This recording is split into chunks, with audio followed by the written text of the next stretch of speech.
Magandang gabi po mga minamahal kong kababayan. Ako'y nais magbigay ng isang statement tungkol sa mga pangyayari sa Senado ngayong gabing ito. Mga 2 oras kalahati ko na minomonitor ang sitwasyon.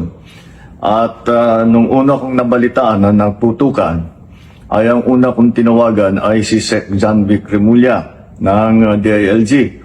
At tinanong ko, magpa-report ka sa mga pulis na nandun na kung may nangyari, kung meron silang ginawa. At tapos ang sunod na tawag ko naman ay sa NBI. At tinanong ko sa mga NBI at kay Director Matibay, kayo ba ay pumasok sa Senado? Sabi niya, wala kang instruction. Ang sabi sa akin, wala kang instruction, sir.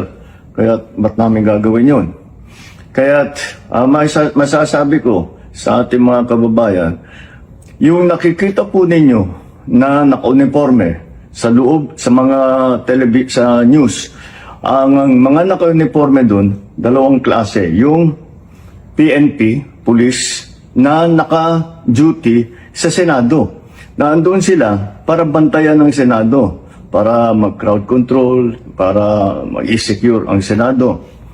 Yung isa pang may hawak na naka-uniforme ay yung Marines, may Marine Detachment na nandun talaga sa Senado, tiga dun sila.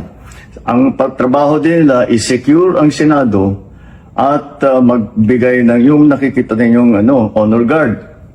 Yan lang ang sundalo o pulis na nasa loob, tiga doon ang nandun. Yung isa pang nakita ninyong grupo na kasibilyan at may hawak ng mga mahaba, mga usayon, yun naman sa Sergeant at Arms ng Senado. So lahat ng nakikita ninyong naka-uniforme o naka-armado ay nandun, ay tiga doon. Nandun sila talaga, doon sila nagjo-duty. At isa pa ay nais kong maibida sa inyong lahat, wala pong instruction kahit na kanino na hulihin si Senator Bato.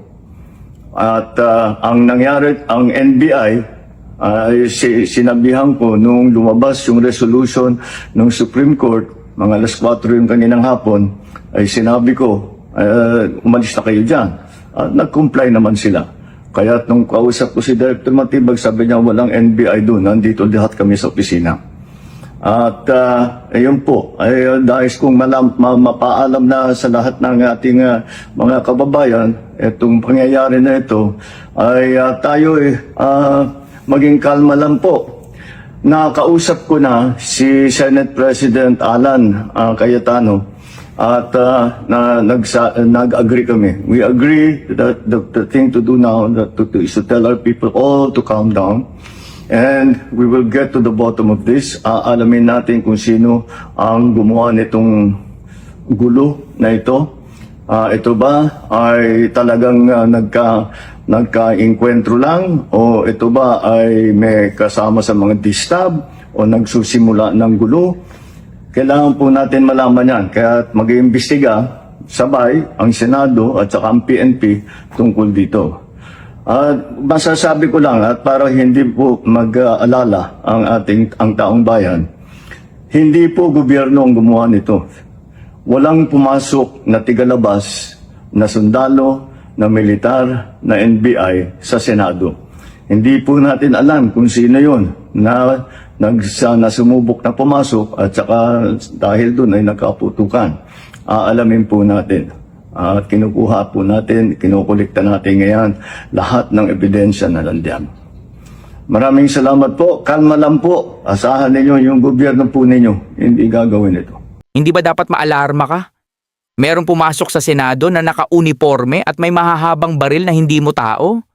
Dapat ka na yata umaksyon dahil may armadong tao na parang terror na? Baka mga corned beef na yan? Gusto mo kalmado pa? Kakaiba ka, sir? Thanks for watching, guys. Subscribe now for more updates. Lemon Logic PH po. Naglilingkod.